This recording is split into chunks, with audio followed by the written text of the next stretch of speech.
सोलापूरमध्ये दिवाळीच्या फटाक्यांसारखे राजकीय फटाके फुटणार। ग्रामविकास मंत्री जयकुमार गोरेंचा मोठा दावा।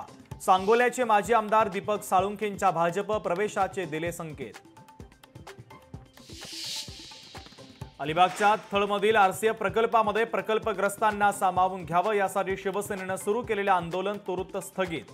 न्यायालयाची बंधनाने दिवाळी सणामुळे आंदोलन स्थगित। ठेकेदार व्हायचं असेल तर राजकारणामध्ये येऊ नका। बारामतीमध्ये उपमुख्यमंत्री अजित पवारांनी कार्यकर्त्यांची केली कान उघडणी। भाजपने पक्षामध्ये प्रवेश न दिल्यास इतर पक्षाचे पर्याय खुले। माजी मंत्री तानाजी सावंत यांचे बंधू शिवाजी सावंत यांचं भाजपला आव्हान। संजय राऊत जे बोलतात ते नेमकं उलटं होतं। भाजपचे नेते संजय केळकर यांची टीका।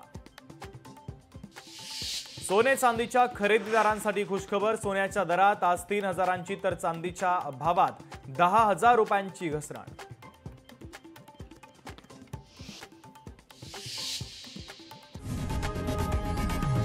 लोकशाही मराठी ऐका, पहा, जागरूक रहा।